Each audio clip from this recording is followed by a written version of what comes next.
The morning bell rang through the corridors of Galactic Union Elementary School, its soft chimes echoing off the metal walls. Pax stood at the entrance, his crystalline body reflecting the artificial sunlight in rainbow patterns. His light blue form trembled slightly as he watched various alien species hurry past him into the building. The young starlight had never felt more out of place. Back home, everyone glowed and sparkled just like him. Here, he was surrounded by creatures of flesh, scales, and other materials he couldn't even name. His parents had told him that attending a mixed-species school would be good for his future, but right now, he wished he could turn into space dust and float away. "Please proceed to your designated classroom," a robotic voice announced overhead. Pax pulled out his digital schedule, the holographic display showing room 204. He walked slowly, his crystalline feet making soft tinkling sounds against the floor. Other students turned to stare as he passed, some whispering to each other behind their hands, tentacles, or whatever they used to communicate. When Pax reached room 204, he found a special desk waiting for him. Unlike the standard seats, his came with atmospheric controls to maintain the specific gas mixture and temperature his crystalline body needed. The school had installed it after his parents' request, but seeing it there, different from all the others, made him feel even more alien than he already was. As students filed in, a small human boy caught Pax's attention. He looked just as lost as Pax felt, clutching his bag tightly and scanning the room with wide eyes. The human had brown hair that stuck up in odd directions and wore the standard school uniform, though it seemed slightly too big for him.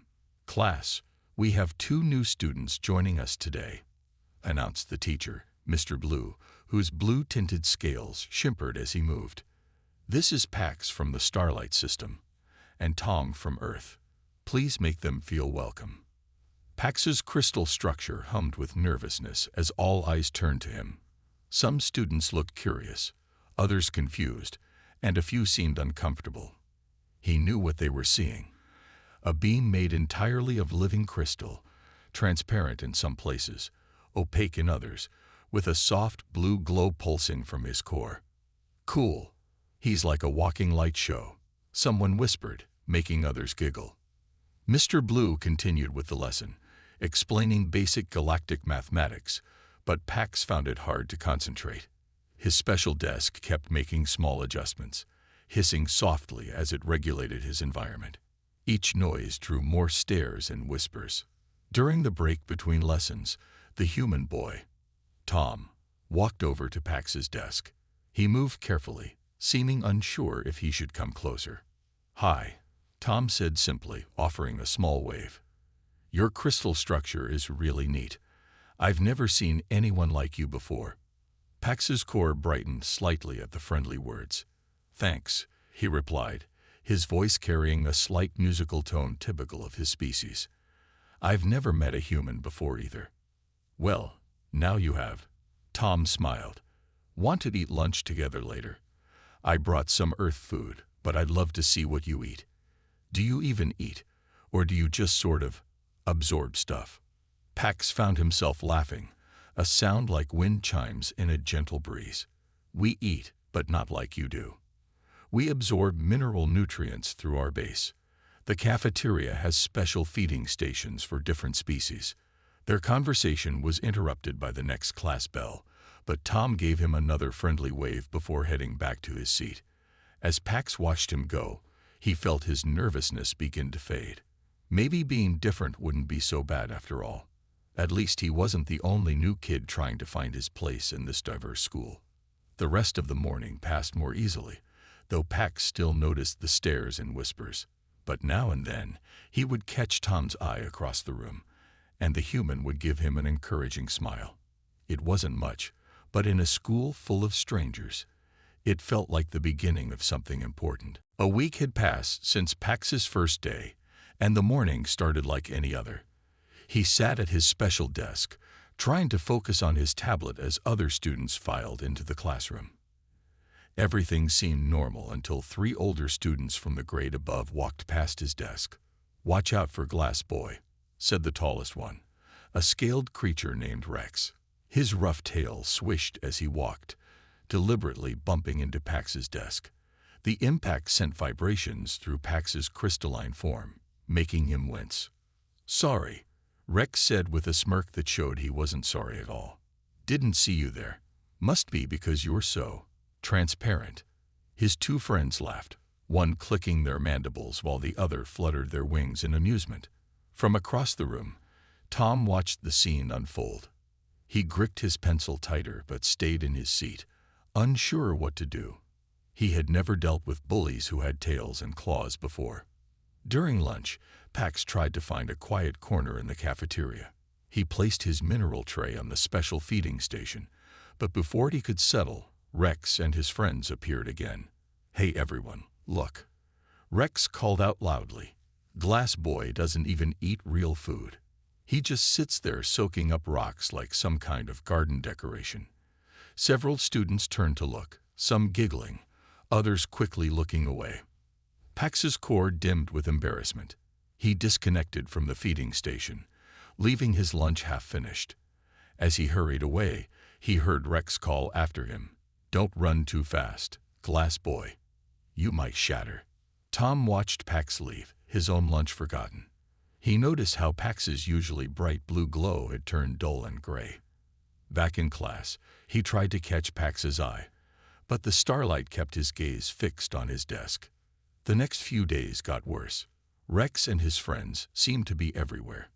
They would bump into Pax's desk between classes, knock his books off his desk by accident, and make loud comments about how fragile and strange he looked. "My dad says starlights think they're better than everyone else," Rex told anyone who would listen. "They act all high and mighty just because they sparkle, but really, they're just cold pieces of rock." Pax started taking different routes to his classes, trying to avoid the bullies. He stopped using the cafeteria, instead getting permission to take his mineral supplements in the quiet of the science lab. His once bright glow grew dimmer each day. Tom kept watching, making mental notes of every incident. He saw how Pax would flinch whenever someone walked too close to his desk.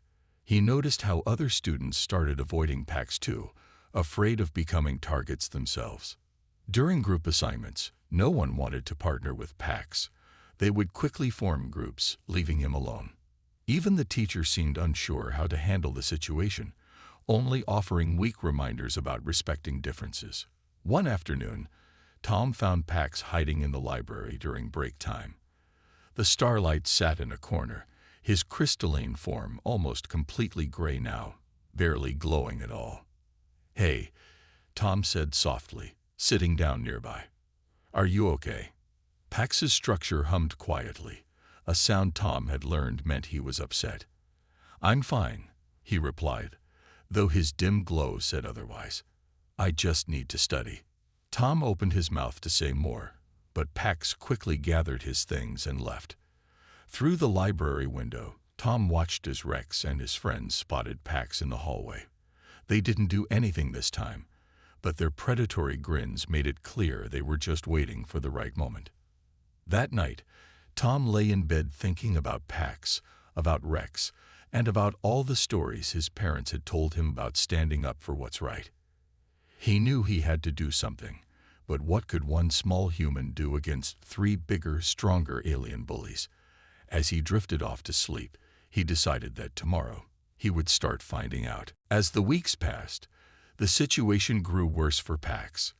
What started as simple teasing had turned into something that affected every part of his school life. During science class, when Mr. Blue announced a new project that required teams of 3, Pax's core dimmed even before the grouping began. "Everyone find your partners," Mr. Blue said, his scales shifting to a lighter shade of blue with excitement. The classroom burst into motion as students quickly formed their groups.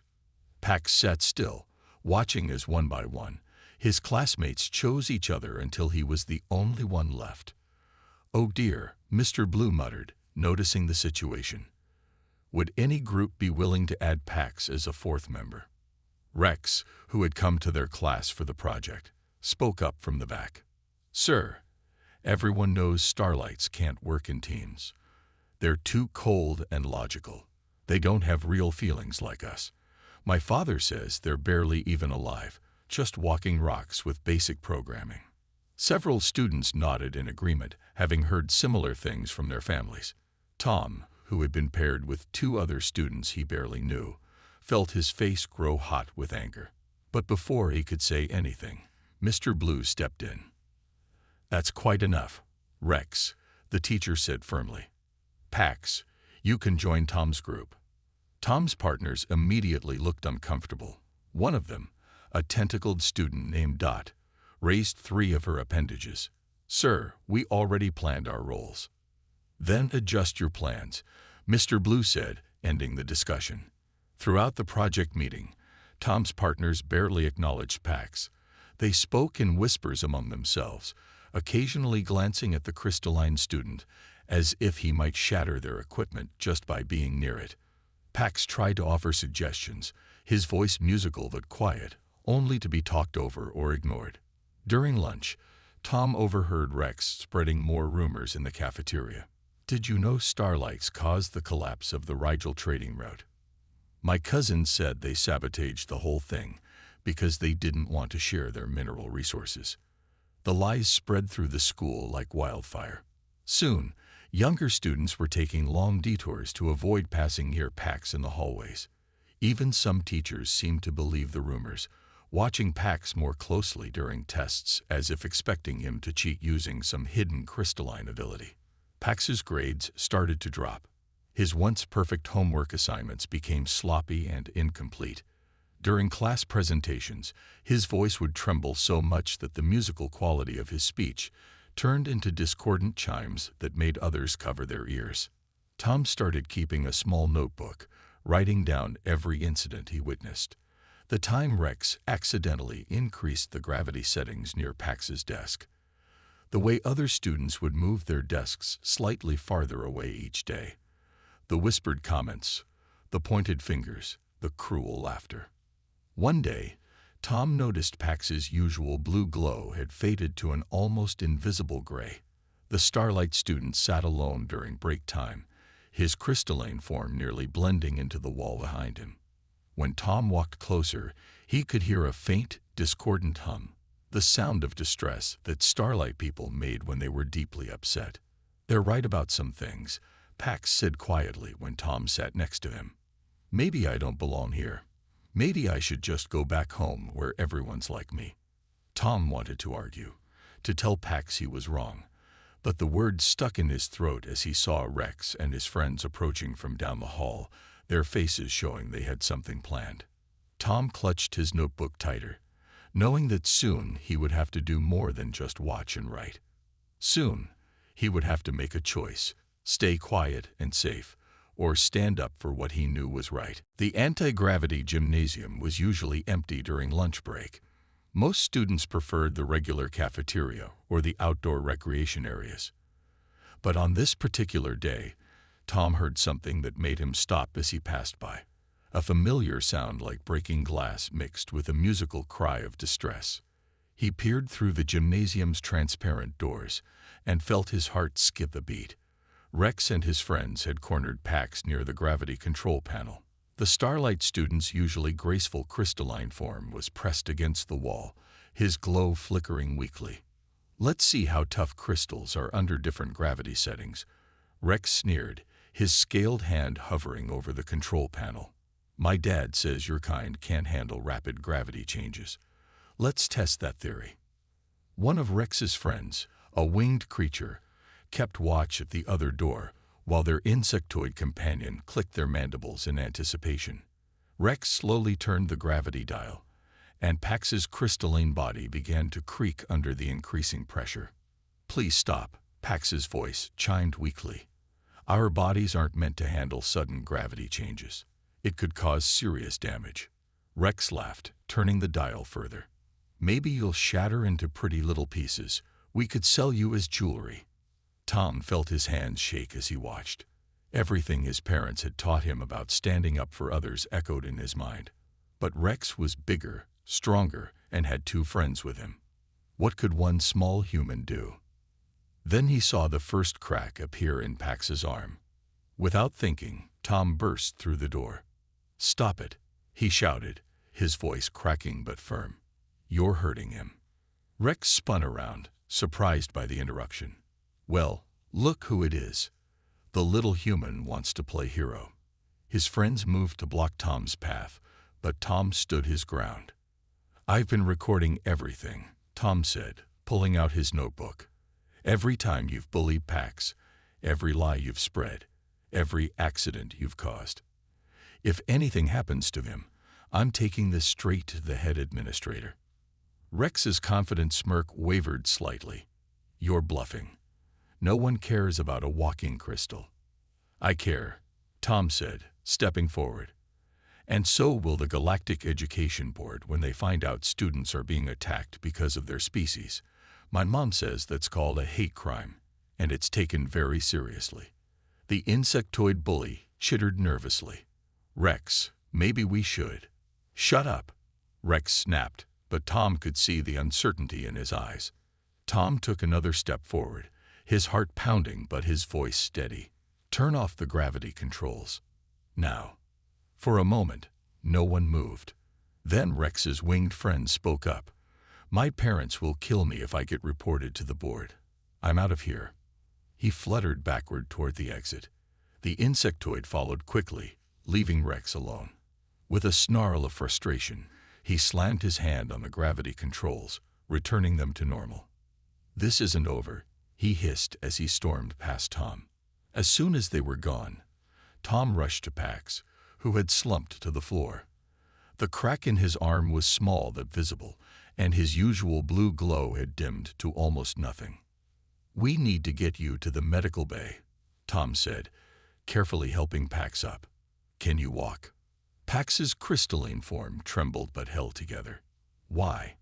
he asked softly, his voice like wind chimes in a gentle breeze. "Why did you help me?" Tom supported Pax as they made their way to the door. "Because it was right.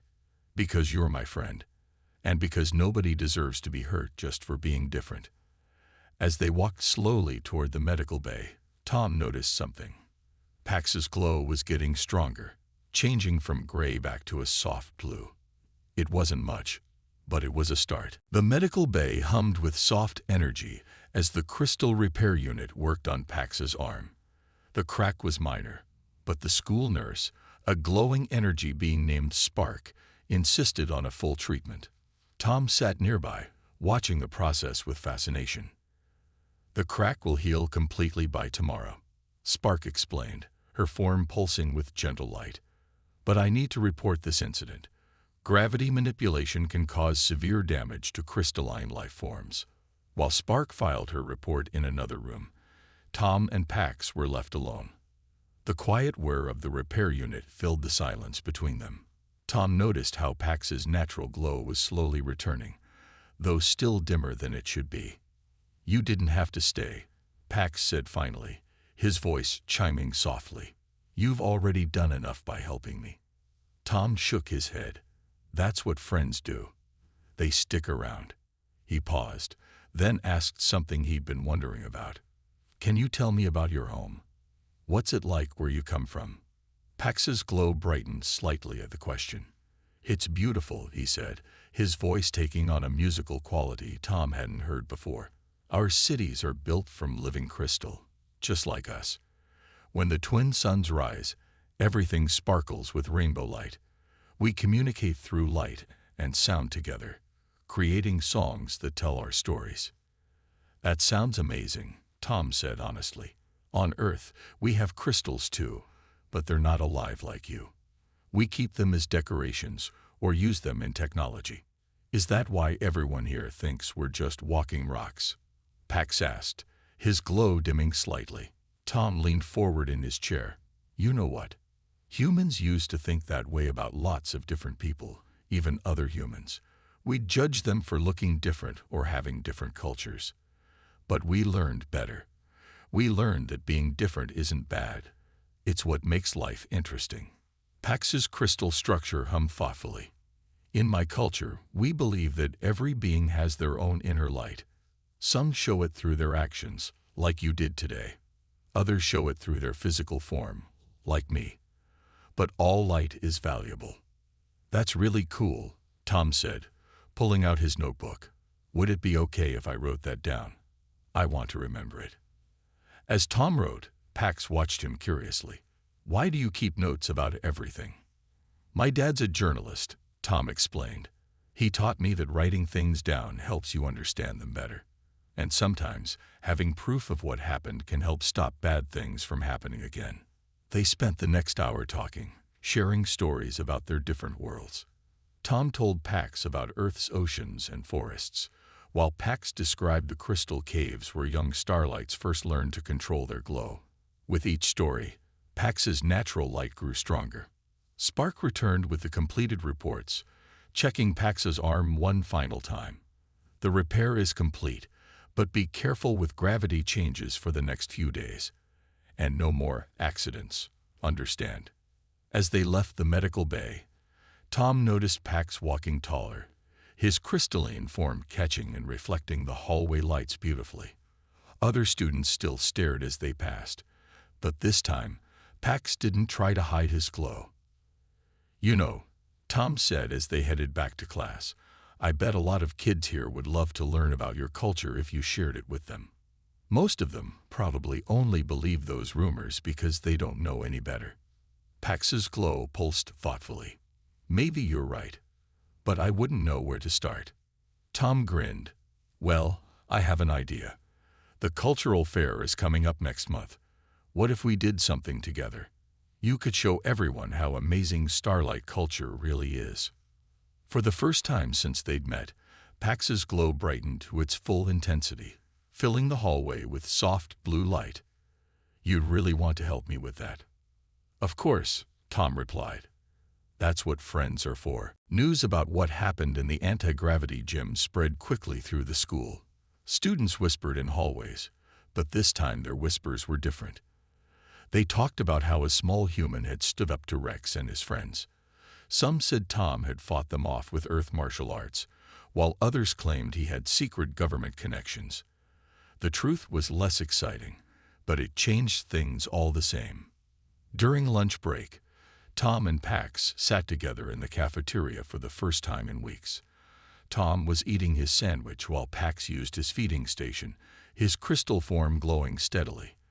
A tentacled student named Dot approached their table hesitantly. Is it true that your cities are made of living crystal? She asked Pax, her voice quiet but curious. I heard you telling Tom about it in the medical bay. I was there getting my tentacle wrapped, and, well, I couldn't help overhearing. Pax's glow brightened with surprise. Yes, they are. Would you like to see a picture? He projected a hologram from his crystal core, showing a magnificent city that sparkled with rainbow colors. Dot's eyes widened in amazement. That's beautiful, she said. I had no idea. My parents always said starlights lived in cold, dark caves. More students gathered around their table, drawn by the hologram. Pax began explaining how the crystal cities grew and changed with the seasons, how they sang with light and sound during festivals. Tom watched as his friend's confidence grew with each question answered. In class, things started changing too. During group projects, students no longer avoided Pax. Some even asked to partner with him, especially after discovering that his crystal form could help explain light refraction in science class. One morning, Tom arrived at school to find Pax surrounded by younger students. The starlight was showing them how he could change his glow to create different patterns. The children were delighted, their laughter echoing through the hallway. My brother says he was wrong about you, one small furry student told Pax. He says Rex just made up those stories about starlights ruining the trade routes. Even some teachers began to change their attitudes. Mr. Blue invited Pax to give a special presentation about crystalline mathematics, showing how starlights used light patterns to solve complex equations. The class was fascinated, especially when Pax demonstrated how his entire body could become a living calculator. During break time, Tom noticed Rex and his friends watching from a distance. They no longer tried to bully Pax, but their looks were still unfriendly. Tom kept his notebook visible whenever they were around, a quiet reminder of the consequences they'd face if they tried anything again. "You've started something amazing," Tom told Pax as they walked to class one day. "People are finally seeing you for who you really are." Pax's glow pulsed modestly. "It's because of you. You showed me that I didn't have to hide who I am." "Actually," a voice said behind them, making them turn. It was Dot. "It's because of both of you. Tom showed us how wrong we were to believe those rumors, and Pax showed us how amazing Starlight culture really is." She shifted her tentacles nervously. "That's why I wanted to ask. Would you help me with my cultural fair project? I want to do a presentation about how different species can be friends despite their differences." Tom and Pax looked at each other, their faces breaking into smiles. Tom's warm and wide, Pax's expressed through brightening crystals. "Of course we'll help," they said together. As they walked with Dot to plan their project, other students waved and called out friendly greetings. The hallway sparkled with reflections from Pax's crystal form, but now nobody turned away from the light. Instead, they seemed to welcome it, as if finally understanding that different didn't mean dangerous. Sometimes it just meant beautiful in another way. The school buzzed with excitement as students prepared for the cultural fair. The main hall had been transformed with displays from dozens of different species, but the crowd seemed especially drawn to one particular booth. There, a human boy and a crystalline being worked together, creating a display unlike anything the school had seen before. Tom and Pax had spent weeks preparing their presentation. They had transformed their booth into a miniature version of both Earth and a starlight city. On one side, Tom had built a small model of his hometown, complete with trees, buildings, and a tiny park. On the other, Pax had grown crystal formations that captured the essence of his home world. "And this is how we celebrate our light festival," Pax explained to a group of fascinated students, his crystal form glowing in a complex pattern of blues and whites. The crystals in their display pulsed in harmony with his body, creating a stunning light show that drew even more onlookers. Tom jumped in, adding to the explanation. "It's kind of like Earth's northern lights, but starlights can create these patterns themselves. They use it to tell stories and share their history." A small insectoid student raised their antenna curiously. "But how do humans tell stories?"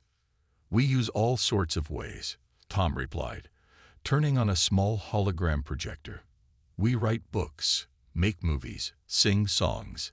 Here, let me show you something from Earth called shadow puppets." He used his hands to cast shadows on the white wall of their booth, creating shapes that made the younger students giggle with delight. Pax synchronized his glow with Tom's shadow show, adding colors and patterns that transformed the simple shadows into magical scenes. The crowd grew larger as word spread about their unique presentation. Even the teachers stopped to watch. Mr. Blue's scales turned a bright shade of turquoise with excitement as he observed their demonstration. "This is exactly the kind of cross-cultural understanding we hope to encourage," he said proudly. During a quiet moment, while students were exploring other booths, Pax turned to Tom. "I never thought I'd be able to share my culture like this," he said softly, his voice chiming with emotion. "Back when Rex was bullying me, I tried so hard to dim my light, to be less noticeable.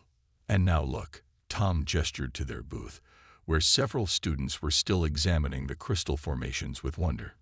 "You're literally lighting up the whole fair." They were interrupted by a group of older students who wanted to learn more about the crystal mathematics Pax had demonstrated in class. As Pax explained, his crystals formed complex geometric patterns that solved equations in ways that amazed even the mathematics teacher. "That's so much cooler than our number systems," one student admitted. "I wish we'd known about this sooner." Tom watched as his friend confidently answered questions, noting how far Pax had come from the scared, dimmed crystal being he'd met on their first day. The crystal formations in their display seemed to glow brighter with each passing minute, reflecting Pax's growing confidence. Near the end of the fair, Dot stopped by their booth again. "You two should be proud," she said, her tentacles gesturing excitedly. "Everyone's talking about your presentation. Even some of the parents are asking questions about starlight culture now. As the day drew to a close, Tom and Pax stood back to look at their work. The booth told more than just their individual stories. It showed how two completely different species could come together to create something beautiful. "You know what the best part is," Tom said, smiling at his friend. "This is just the beginning. Wait until they see what else we have planned." Pax's glow pulsed with curiosity. "What do you mean?" Tom grinned mysteriously. "Well, I've been thinking about starting a cultural exchange club, and I know the perfect person to help me run it." The success of the cultural fair had changed many things at school, but Tom knew that not everyone was happy about it. He noticed Rex and his friends watching from the shadows, their faces dark with frustration as they saw how popular Pax had become. One morning, just before the first meeting of the new Cultural Exchange Club, Tom found Rex and his friends blocking the entrance to the classroom. Pax stood frozen in the hallway, his crystal form dimming slightly at the sight of his former bullies. "Look who it is," Rex sneered, his tail swishing angrily. "The walking light show and his human protector. Think you're so special now, don't you?" But this time, Pax didn't retreat. His glow remained steady as he spoke. "We're just trying to make the school better for everyone, Rex.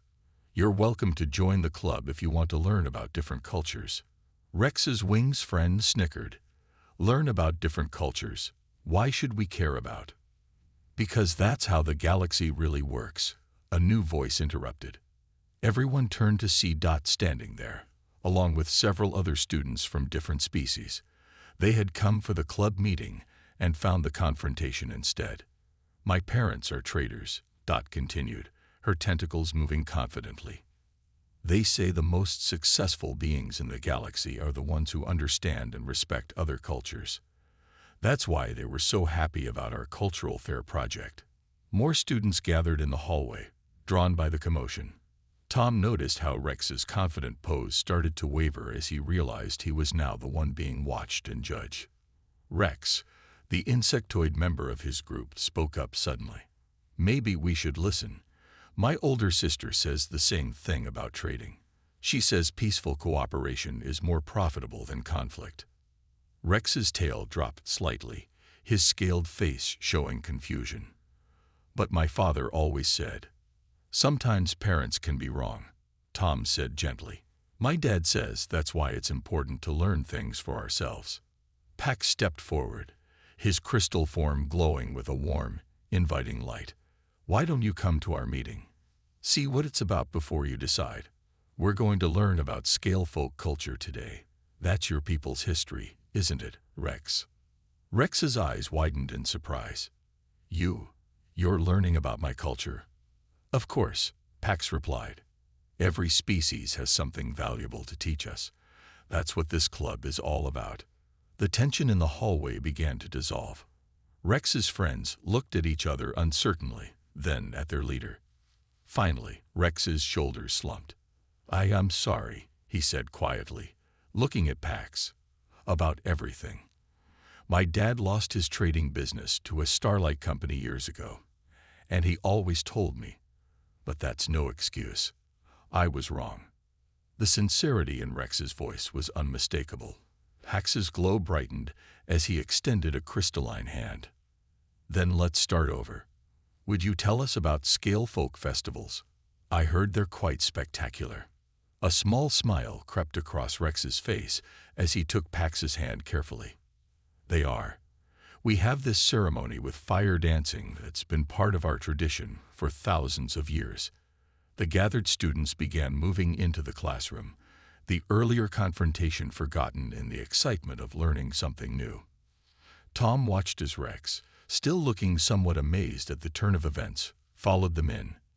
"You know," Tom said to Pax as they entered the classroom together, "this is exactly what we hoped would happen. Understanding really does make things better." Pax's crystal form sparkled with joy. "It's like my people say, when different lights shine together, they create colors no one has ever seen before." The classroom filled with chatter and laughter as students from all species gathered to share their stories. Even the school administrator, passing by, stopped to watch through the window, nodding in approval at the sight of former enemies sitting together, learning from each other. The end of the school year brought changes nobody could have predicted months ago. The Cultural Exchange Club had grown so popular that they had to move to the main hall for their weekly meetings. Students from every grade level came to learn about different species and share their own traditions. Pax stood at the front of the hall, his crystal form glowing with confidence as he demonstrated a traditional starlight greeting to a group of new students. His light patterns danced across the walls, creating beautiful shapes that told ancient stories from his homeworld. "And when we meet someone for the first time," he explained, his voice chiming clearly, "we share a small part of our inner light with them. It's a sign of trust and friendship." Tom watched from nearby, smiling as he saw several younger students trying to imitate the greeting with their own species abilities. A small-scaled child flickered their bioluminescent spots, while a flying student created patterns with their wing movements. Rex, who had become a regular member of the club, raised his hand. "In Scalefolk culture, we have something similar. We share our family's fire dance patterns with new friends." He demonstrated a simple pattern with his tail, making the younger students gasp in delight. The school had changed in other ways too. The cafeteria now had a cultural food exchange section where students could try safely prepared dishes from different worlds. The library had a new section dedicated to interspecies literature and history. Even the school's architecture had been modified to include elements from various cultures, making every species feel represented. During break time, Tom found Pax in their usual spot near the window. His friend's crystal form was radiating with the brightest blue light he'd ever seen. "Remember when you used to try to hide that glow?" Tom asked, sitting down beside him. Pax's light pulsed with amusement. "It feels like that was in another galaxy. Everything's so different now." They watched as students passed by, greeting each other with a mixture of their species' traditional gestures. A group of younger kids were playing a game that combined elements from Earth, starlight, and Scalefolk culture. "You two should be proud," Dot said, approaching with her tentacles carrying several data tablets. "The school board is using our cultural exchange program as a model for other schools in the sector." The news spread quickly through the school. By afternoon, even the teachers were talking about it. Mr. Blue's scales had turned a bright, happy shade as he discussed plans to expand the program next year. After classes ended, Tom and Pax walked through the halls together, looking at the artwork students had created combining different cultural styles. Crystal patterns merged with earth landscapes, Scalefolk designs blended with insectoid architecture. "You know what's really amazing?" Tom said, pausing to admire a particularly beautiful piece. "None of this would have happened if you hadn't been brave enough to share your culture." Pax's glow dimmed modestly. "And it wouldn't have happened if you hadn't been brave enough to stand up for someone different from you." A small group of first-year students passed by, waving enthusiastically at both of them. These younger ones had never known the school any other way. To them, interspecies friendship was simply normal. "I got a message from home today," Pax said, his voice chiming softly. "My parents want to know if you'd like to visit during the break. They say any friend who helped their son shine so brightly is welcome in our crystal cities." Tom's face lit up with excitement. "Really? That would be amazing. And maybe next break, you could visit Earth." As they made plans for their upcoming adventures, more students gathered around them, eager to hear about both worlds. The hallway filled with light.